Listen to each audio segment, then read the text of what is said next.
આજે તમે ઝાડવું જોઈ રહ્યા છો તે રુદ્રાક્ષનું ઝાડવું છે અને એમાં રુદ્રાક્ષ આવેલા છે. જો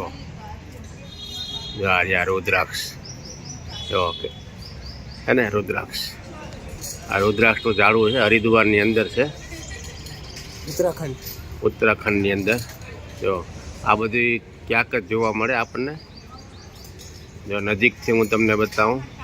જો રુદ્રાક્ષ મોટું બધું ઝાડ છે, ઝીણકું નથી. જો અને 12 જ્યોતિર્લિંગ છે અહીંયા.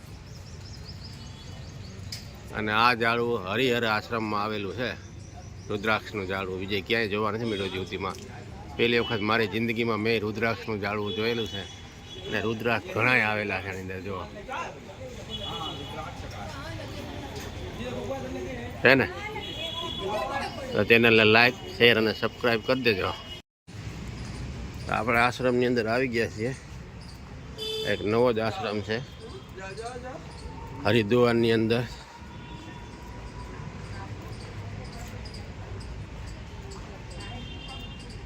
અહીંયા 12 જ્યોતિર્લિંગના દર્શન થાય છે. જો 12 જ્યોતિર્લિંગ છે, એના દર્શન અહીંયા થાય છે. 12 જ્યોતિર્લિંગના તમે જોઈ રહ્યા છો. 12 જ્યોતિર્લિંગ છે. આ આશ્રમનું નામ શ્રી હરિહર આશ્રમ છે.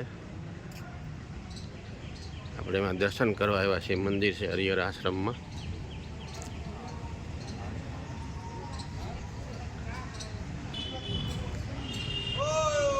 આ પારદેશ્વર મહાદેવ મંદિર છે. હરિદ્વારની અંદર મંદિરો ખૂટેમ જ નથી. ગમે એટલા તમે જુઓ, બધા નોખા નોખા મંદિરો છે હરિદ્વારની અંદર. કનખલની અંદર આ મંદિર આવેલું છે હરિદ્વારની અંદર. જય શંકર ભગવાન. મહાદેવ મહાદેવ મહાદેવ.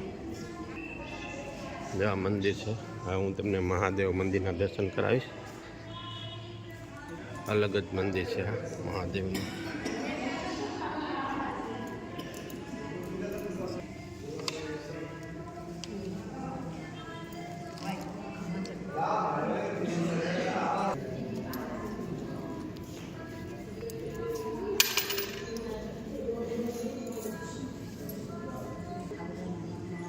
મંદિરની અંદરનો વ્યૂ છે કંઈક આવો.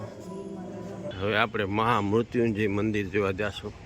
આ મહામૃત્યુંજય મંદિર છે, તમે જુઓ. મહામૃત્યુંજય મંદિર. શિવાય, ઓમ નમઃ શિવાય. મહામૃત્યુંજય મંદિર છે.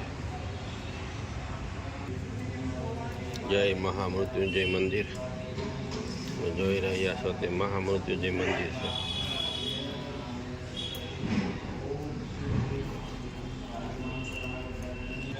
તો આ હરિહર આશ્રમ છે. આ હરિહર આશ્રમનો વિડીયો અહીંયા પૂરો થાય છે. જોઈ લો તમે. આ એક વખત જોયા જેવી જગ્યા છે. શાંત વાતાવરણ. હરિહર આશ્રમમાં 3 મંદિર છે જોવા જેવા. આપણી ચેનલને લાઈક, શેર અને સબસ્ક્રાઈબ કરી દેજો.